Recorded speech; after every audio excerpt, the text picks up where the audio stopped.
Blake from the Gig Harbor Fly Shop. Welcome to an episode of the Gig Harbor Flycast. And today we are on the river. I'm with Mark Raisler from Headhunters Fly Shop. And we've been hosting trips with Headhunters Fly Shop with a collaborative thing here in Montana for 15 years. Oh, yeah. When you were leading up to it, feeling guilty for your kickback not being big enough. Yeah. But Blake a lot.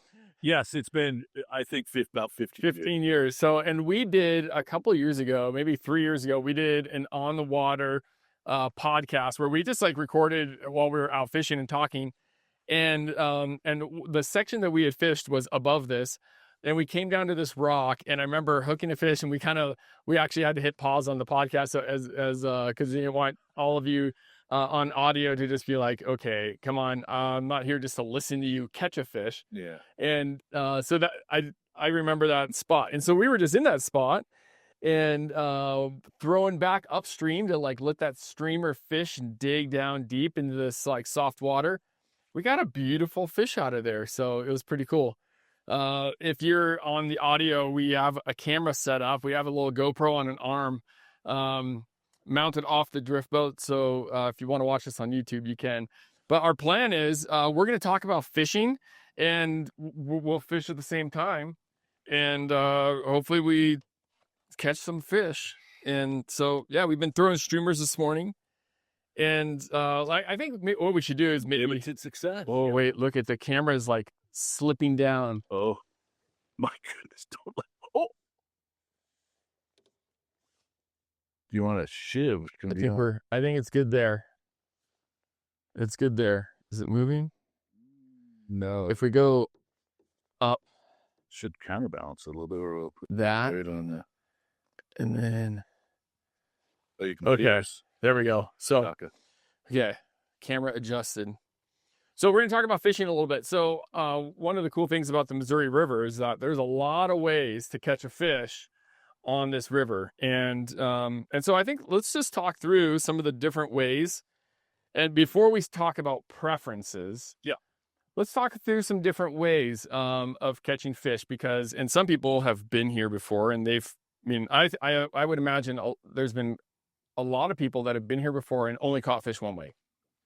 And haven't had the opportunity to catch other ways. So most of my fishing here has been in the fall, but let's start like in the spring. Springtime, what kind of happens fishing wise? Well, I got a few bugs around. I mean, yeah, spring, like May, we're talking about May. You know, of course, you fish in April as well. Spring being April, May for us. Blooming olives, a few caddis around, and some leftover midge, March brown. And that's about it. Yeah, which is just enough to get us kicked off. But the kind of the primary way to, at least 50% catch fish here is through nymphing. So a variety of those nymphs for those insects, and but yeah, primarily nymphing that time of year. Not a ton of dry fly action. I'm supposed to be fishing right now, right? Yeah. Can you fish and talk at the same time? I know you can. Okay. Yeah. Cast this direction. Left? You should, yeah. I'm going to hold this here. We're going to fish on both sides of this point. You and I were talking about this spot. Yeah, saw some early today. Yeah, what a fun spot. One of the best, one of the coolest rising fish spots on the river, I think, is right there off that point on that push. Ooh, that point right there. Yeah. Last year on the Trouts Bay, on a little size 18 soft tackle, I swung my biggest brown off the yeah. That stall I got super cool. Super cool. So mostly nymphing in the spring. Is nymphing. So good streamer fishing time too. But then you get into summer. Yes. Okay. Yeah, of course, our primary dry fly stuff. Mayfly wise, we got the trico in July. We have the PMD in June, and then those are both 4 to 8 weeks in length, and some years 10, of course. We have a couple kinds of caddis, green caddis and tan caddis, and PMD is my favorite, trico fishing, and then some terrestrial fishing as it gets to the latter part of summer. It gets through. Calabatus occasional, brown drake for a week, downriver and stuff like that. So smattering, but caddis and PMD and trico are the staples. And certainly the best time of year to come dry fly fishing if that's all you want to do. So it's primarily dry fly fishing. Is there any streamer fishing during that time? Because the nymph fishing is it's just epic.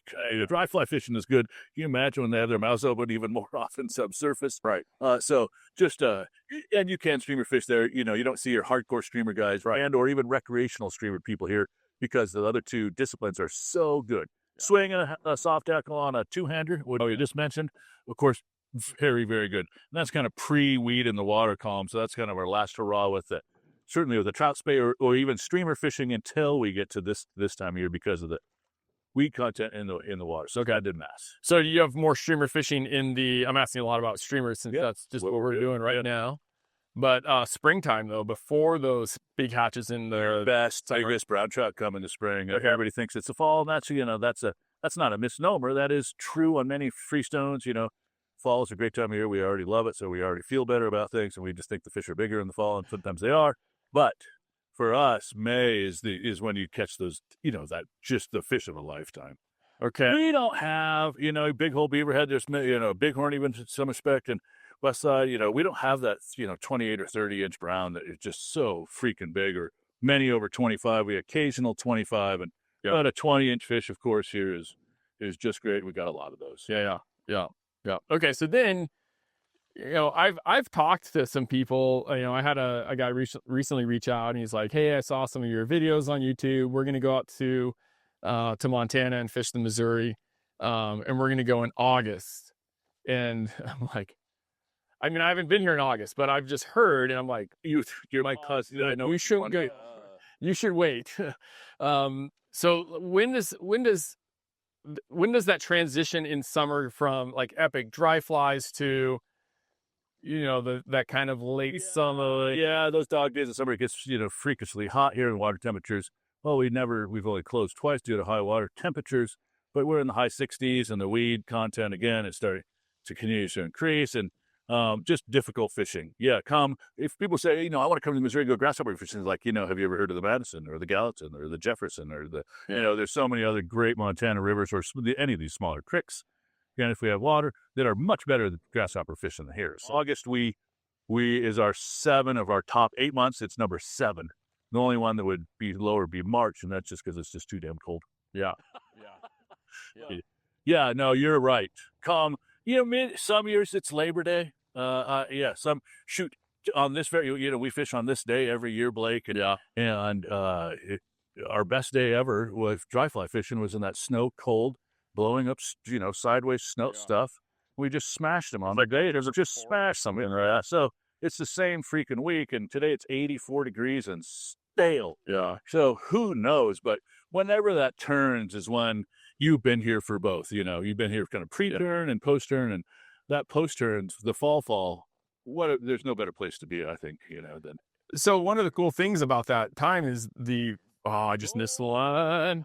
The variety of different ways that you can fish, right? So like a lot of guys will have people nymphing, but like even like yesterday we had some of the guys in our group were using trout spays with their guide, and just they did the day before too, and just caught some awesome fish doing that. So fun. So you can bust out the two-hander and swing streamers or soft tackles, dry fly fishing, streamer fishing out of boat like what we're doing right now. I mean, there's just gill nets. There's just a lot of different ways. You know, we do the drift net with the drift boat. Yeah. So we'd have two net, 2 boats anyway. We get a lot of whitefish that way. Yeah, you saw all those whitefish in the bottom of this last pool we were dowling, and it's awesome. It is. You're absolutely right. Whether you're if you want to nymph and catch quite a few, there's a fish. And then just whack them in the afternoon during some sort of emergency, even the pseudo. Yeah, it's one of the best ways to capitalize on that pseudo, which is the size pseudo cloyon, folks, which is smaller than certainly Blake or I's eyes can see. It's a young man's sport, but even then, the fish don't really eat them on the surface, but do subsurface. Nymphing, just fantastic time. Streamer fishing starting to turn on.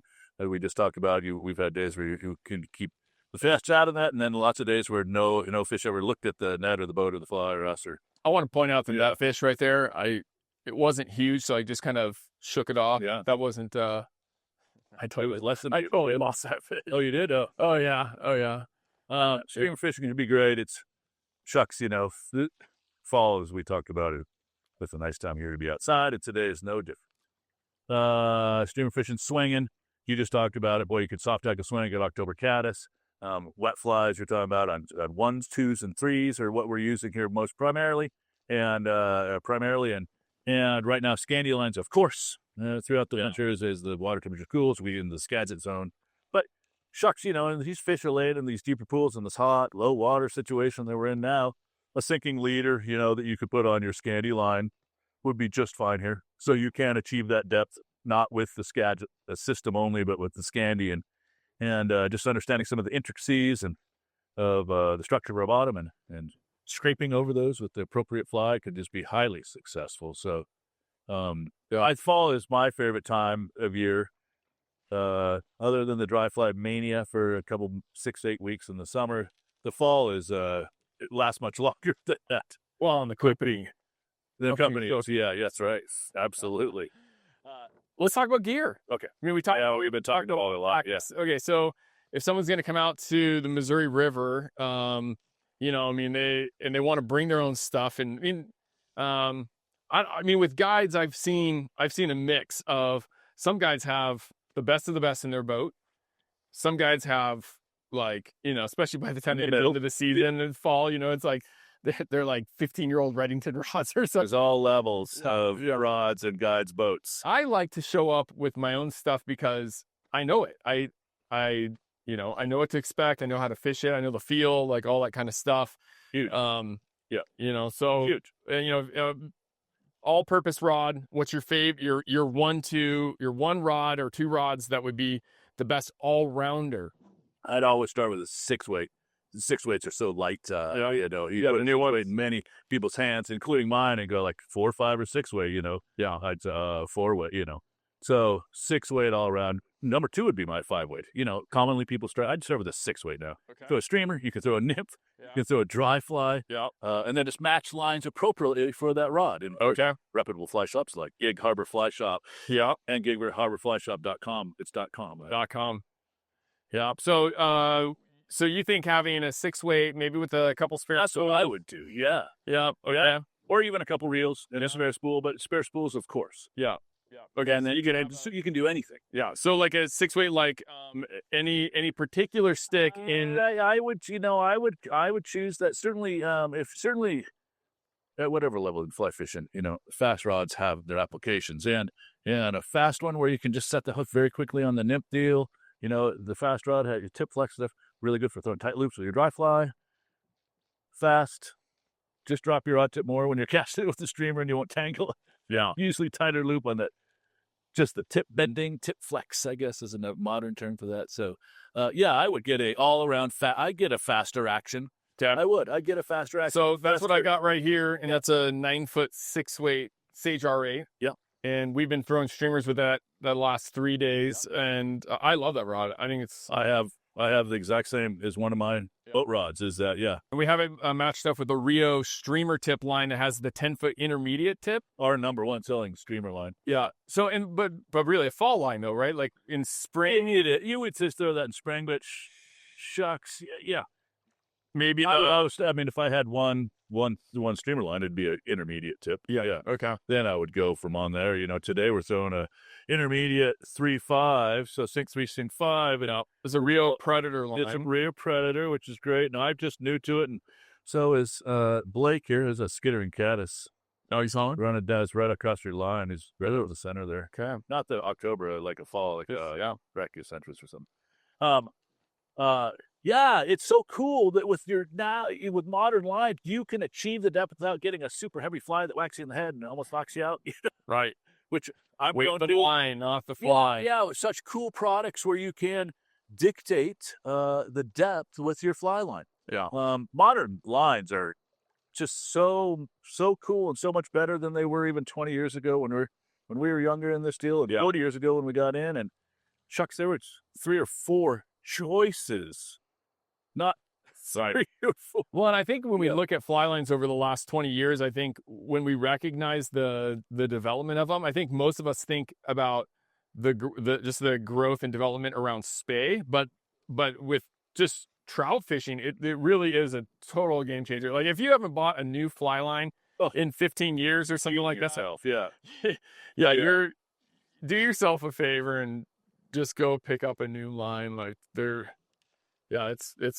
make you smile. Yeah, for sure. Not just because it'll be slick, but the tapers, like all that stuff. So, you talking about fly line? You're talking about if you could just choose one rod. I mean, what Blake would you get for your one fly if you could just go on your very first rod, your very first fly line?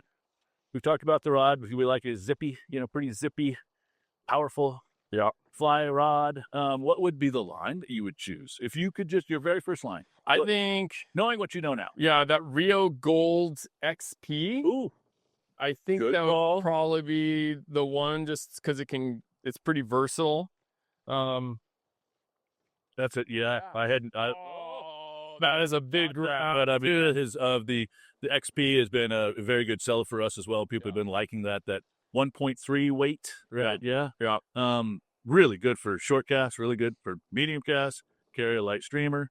Probably a medium weight streamer with that line. It's got some extra horsepower in it. XP. That's extra power, isn't it? Yeah. I can see you just launching it. That's extra pricey too sometimes. The 130. Yeah, dude. Yeah. Modern retail. But I think it's worth it. There's a fly line that's $180. Did you see that? No, I did not. You have it. Your SA rep hasn't been. SA has not been to see. We like Merwin yet. We don't stock SA, so that's it. That clear tip is $180. Wow. So that's I'll take 20 of them. No, where we're headed. 130. Another fish right there. I'll pay all day long for the technology. $130. Yeah, all day long. Okay, that was my question. We already asked you. So what did you say, XP? I would say, I think I would be inclined to say the same thing. Yeah? Like I said, I hadn't thought about it when I was asking you the question, because previously I would have said Rio Gold. Yeah. And the original, now the classic. Right, yeah. right. Which is true to line weight. I love that line. Oh, shucks. But now the XP, you could throw a light line streamer. You could throw nymph, of course, very readily. And then dry fly, you could throw a grasshopper to a size 22 trico. Yeah. Dude, I remember in this spot right here, we missed a really big brown 2 years ago. And that fish, wasn't it 2 years ago? It's haunted me. It's haunted over here off this bump. Way straight. It was, yeah. It was right. That's my wife's favorite 50 feet of water. I was telling you that. We'll go over there. Yeah. We'll give you redemption. Yeah. We actually got it to eat right down here, and it jumped and spit. Yeah. Oh, I remember. Yeah. And we were pulling out here. Yeah. It was epic. Yeah. Well, the rod that I've been throwing for the second half of the day here, I was fishing that 6-weight R8. But now I got a Sage 7-weight with this Rio Predator line on it.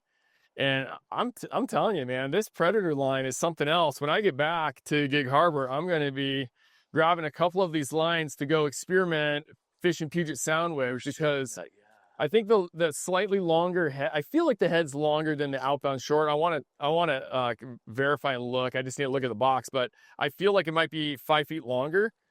But regardless, with the taper, it's still powerful to be able to throw weighted flies and throw it at distance. But it's just not as hingy. Like that little bit of extra maybe length just smooths it out, and you can even see it in the loop as it unrolls. It's just, I love it. Love it. Modern fly lines, certainly what they do is the sweet spot's much larger. They round out sometimes on you're talking about hingy fly lines on a outbound before they're able to distribute the weight more evenly inside the core of underneath the walls of the fly line now, as they can move weight around, as Blake knows, in between things without adding mass or diameter. Anyway, that hingy thing, boy, you got to be on your game or it just falls apart. Right. This broader, bigger sweet spot, bigger tennis racket head, bigger golf club head, torpedo bat, Blake. Right. Yeah, let's go. All right. So that is just the modern, line design that really, I think that brings that, and it's so much better for the consumer. Yeah. Shucks, not everybody fishes 150 days a year, right? Or 100 days or 50. I mean, 1 to 10 is fantastic, and it's great to get out, but making the experience better for everybody is right through modern line designs. This section right here, we're fishing the. We didn't get one. Well, I think with this faster sinking line in here, Mm. I just can't even get there. It's just we got lots of us out there, lots of weeds going down memory lane there. We'll back memory lane. That's. I mean, it's just beautiful water right there too. Like it's just it's really interesting. It's a cool spot for sure. So I do get asked sometimes, people that are coming out here or joining us on one of our hosted trips, they ask about Euro nymphing, and I tell them that I haven't done a lot of Euro nymphing. I tried it when the craze first started, and I'm like, you know what, I don't really think that the Missouri is really the place for it. It is not. I agree 100% with you. Yeah. Oh geez, there was a nice fish just right sitting center channel. Woo! I'll drink tequila if I'm going to go Euro nymphing. I just had a little hit off that. That was very good. Wait, you're not sharing? Yeah. Yeah, come on. I'll get the. It's super smooth. Cheers, Cristalino. I mean, that is drinkable. Oh my gosh. Yeah. So I've been hiding it from the other. Yeah, that. Holy cow! That one of those after you get your next 2-footer. That's delicious. What are we talking about? Wow, yeah, I don't know. We start doing tequila. We talked about fly lines, paint match. Oh, you're talking about your shoot. It does. It's not. I'm gonna pull to the right here. We'll stop here for a second. We don't have the hard drops in the heavily defined structure pieces that really you need to be an effective. This is softer edges. Hard chine, soft chine on a boat. On a drift boat. This is soft chine. These are softer edges. We're fishing margin so often. You can see commonly we're fishing quite shallow water in an undefined. We're fishing a spot that holds fish because of the pace and depth. Pace of the water and depth of the water. And it's all undulated and beautifully weeded and gravelled here. So we already have that going for us. So our fish aren't as undefined. There are, of course, on some, there's some edges that you could. Right down here on the right is one place probably the best places you could Euro nymph. Okay. But there's so very few. So yeah, we have, we carry some of the gear. We sell a whole bunch of Euro nymphs though. That doesn't, slender bodied and sinky and epoxied and last forever. So, there's nothing I think is not necessarily an advantage here, but the flies. Absolutely can. Yeah. Okay. No, yeah, it's. The fly we've been fishing today is just a little thin mint. Just looks like a little woolly bugger. We tried a big white bunny leech at first, but I don't think we got 0 on that, right? And then we switched to this. The first cast we got a hit, and then we got in 300 yards we got like 4 eats. Yeah, and I missed all the hook sets, unfortunately. Then I've got a couple, yeah. But then for a couple little guys, couple big guys, yeah. Probably our number one seller at the end of the day. Yeah, which is. If you're over, do you have a size age? This is what's called a woolly bugger. Right. How many ways can you tie a woolly bugger and call it something different? We call that a woolly bugger. I do have a little hook cone. Yeah, absolutely. Is there a burr? The burr. I'm gonna say that all these fish I'm losing is specifically because of that little burr. Very important tool you bring up. One of the fun things about fishing with Mark is not only the laughs that we have all day long, but he's in his element in the boat, and it just cracks me up. He's like, here's some king salmon from the Columbia, some springers that I smoked up, and I got some sockeye. Which do you prefer? And I have this cheese that I, had a fish or a cheesemonger like import from New York for me, and it's like he's got all of his things they have a home. Everything has a little place in the boat, and it's just. Yeah, it's fun to just kind of watch him in the office. It did. That could stop the. I could have had 6 by now. Got to set harder, I guess. Right?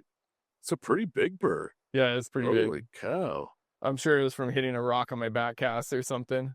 Well, no, we got stuck a couple times in front. Remember when we got stuck in front? Yeah, that's probably where hooked a rock on the bottom. But this July's been a champ. Like, we haven't lost it.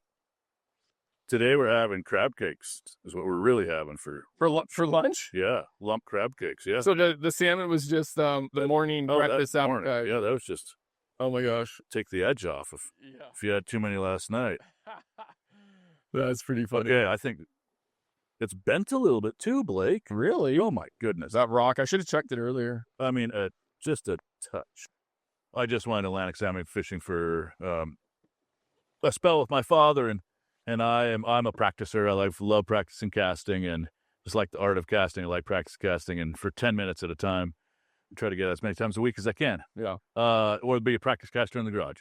So I practiced before I went on this trip, and I was very thankful. I told you, it wasn't until the last day of fishing where I got to myself at 32 hours of, fishing, casting with a trout spey rod or real spey rod. Yeah, an 8-weight, 7 and 8 weights. When I started casting long enough, where I was like, oh, okay, I'm getting this, Man, having before you go on, certainly a Montana trip or anywhere you go, whether it be a Cuba trip with you or in South America, wherever you're going, boy, my biggest suggestion, it doesn't matter what rod you have and if the line is matched perfectly, if you can't cast, right, that hinders your catch rate. Yeah, the rod still needs an angler. It does. You are the primary director of what happens. And just, I was so thankful. I spent 10 minutes, a couple times, 15 minutes with those spey rods, 5 or 6 times, I think 6 times. You just walk down to the river by your house? Yeah. It's literally 0.3 of a mile. So it's just a great walk if you go cast. And I was so thankful, even because at least I had my foot in the water, and that's not something I do every day. So that, those long spey rods with in those weights, and I throw the 1s, 2s, and 3s, which it's not the same, man. Yeah, 1, 2, and 3, you can do. You don't even have to move. You can move your fingers. Yeah, this is the whole body deal. Yeah. But if you're counting a 5-weight trip or 8-weight trip or 10-weight trip or whatever trip you're going on, find a fishing partner and just do the 10 minutes. Right. Don't do like, oh, I'm going to do an hour and a half. Bad idea. Right. You're never.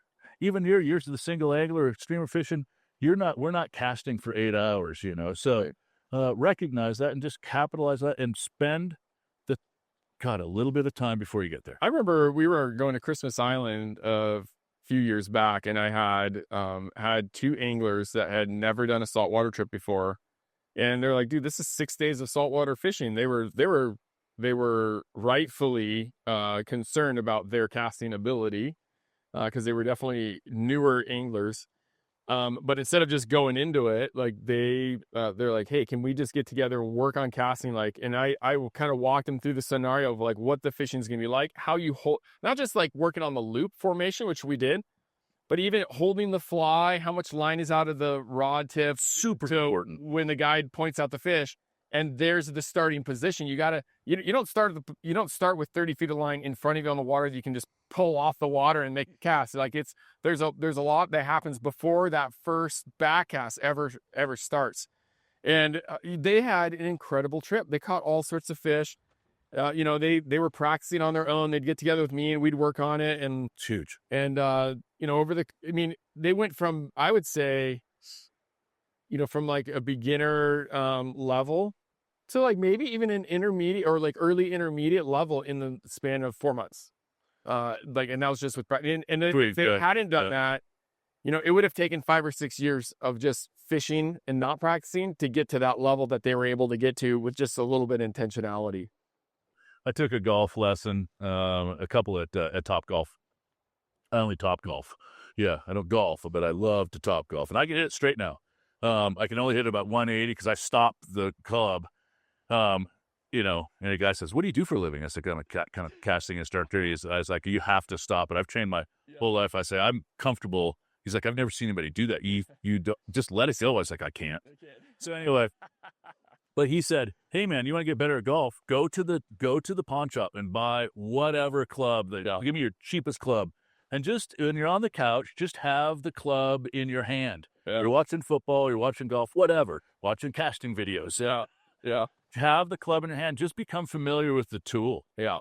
So that it's not so foreign. Then in 6 months when you pick up another club, like, oh, God, I have to relearn how to feel and all that stuff." And he's so right. Just time with club in the hand, time with rod in the hand, and it can be 2.5 minutes. Right. You still be effective. In fact, I would argue, that first 2.5 minutes is better than the last 2.5 minutes of your 10-minute section. I think what you are saying is so true, and even I think it's multiplied when you have an angler that is maybe a proficient angler with a 4 to 7 weight, but then they're going to go on, maybe they're going tarpon fishing or not the same tool, and then not, and they're going to have a 10 weight or an 11 weight, and they, just because they're a great caster with a 5 weight, that does not translate into the 10 weight. I've never seen it translate ever. Me, you, anybody I've known. I mean, the casting technique is the same. It is. But I think the muscles that are required in your body are different, like it's a totally different feel than it just moving the light. It's like I've seen anglers, and I've been there, you've been there, where it feels like you've never, ever had a fly rod in your hand. And you're proficient 4 to 7 weight. Right. You're exactly right. No, I saw that when I lived in the Keys for a number of winters. Friends would come down who were great dry fly guys at 55 feet, sting them. Never put the fly in front of a fish. Never put the fly in front of a fish.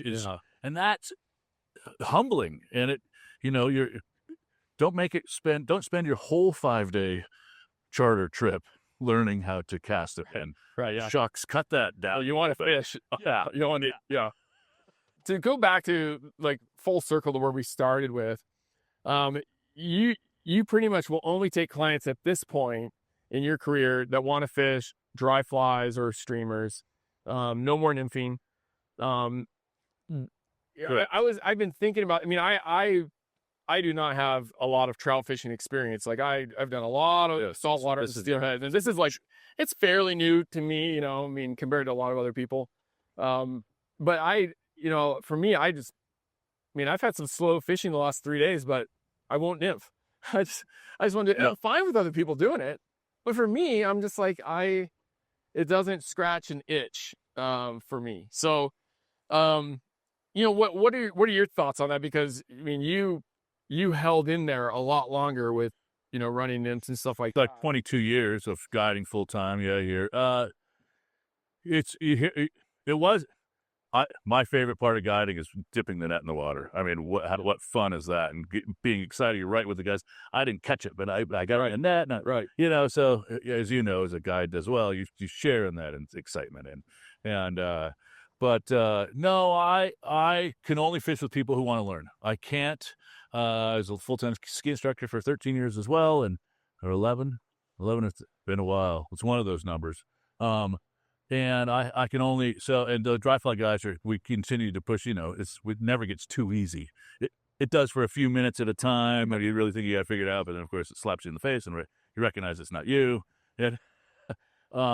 So that's really why. And I got to tell, there's twofold really. And physically, rowing around and rowing upriver, here'd be a good row around spot right in here, and you'd row up here and come down here, catch a couple hopefully, and row a couple on, row back up. And you're not supposed to do that pulling on, shucks, it's hard enough to cast one of those things. So the swing weight is quite light compared to the swing weight of this.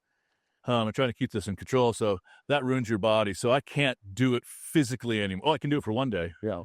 But I can't walk tomorrow. So, right. And I just want to, I fished, I only guide 60 days a year now, so there's a couple different reasons, and I only want to fish when it's really, really the best. Yeah.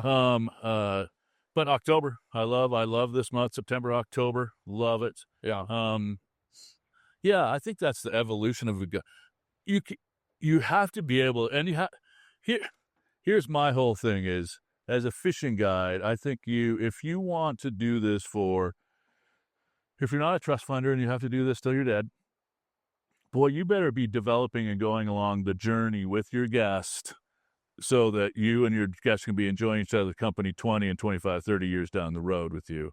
Otherwise, you're going to be teaching people how to nymph, which is great. I mean, I did for 22 years, teaching a new. My favorite skier was the newest skier. Never ever. Right, just the amount of learning they can do in their eyes is just so exciting. But I just want to do it at the highest level now. But if you don't take that journey with your guest and you just only show them what is the easiest for the guest to catch fish, which is this guided nymphing thing where the guide has got the boat controlled at the right speed. I mean, the guide is doing considerably more than most guests, I think, would think. Right. which is great. I mean, it's sure. I mean, you can go catch fish and you get excited because you're actually catching them, and that creates a platform for you to grow from there. Which I encourage that.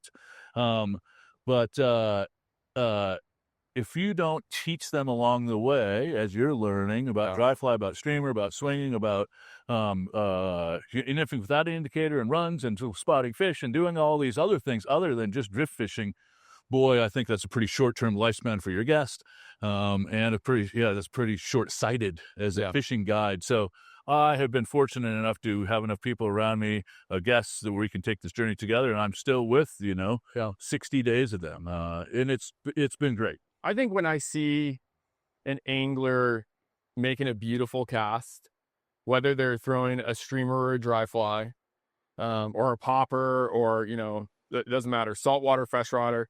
When I see the cast, I'm like, that's what I want to aspire to, and that's for me, I want that to be part of my fishing experience, because. And it's not just that, it's also the eat. Like when the fish eats the fly, to me, that really matters. So whether it's the dry fly and it's nailing the presentation and seeing that fish come up and eat it off the surface, and like, oh man, it doesn't even matter what happens after that. Or you throw that streamer out there, you make a good cast, you hit that seam that you want it on. It looks at it. It's swimming, and also that fish just like blasts it out of your hand, like that's, it's so good. And so I think it's this.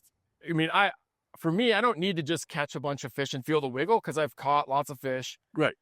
Because you have already. Yeah. It doesn't mean that's not part of the process. Right. Is what we're saying. Everyone's on their own journey. Totally. But I do want to encourage people to aspire to be a better angler, and to really, kind of look around and think, okay, what other ways can I learn how to be proficient as an angler?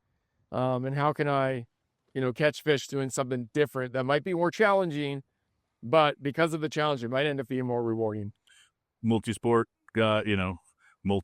kids, they just don't play strictly baseball. If you're great at baseball, the people who still play football, still play running track, whatever, those are the guys that are on major league teams. Yeah. Cross-training is huge.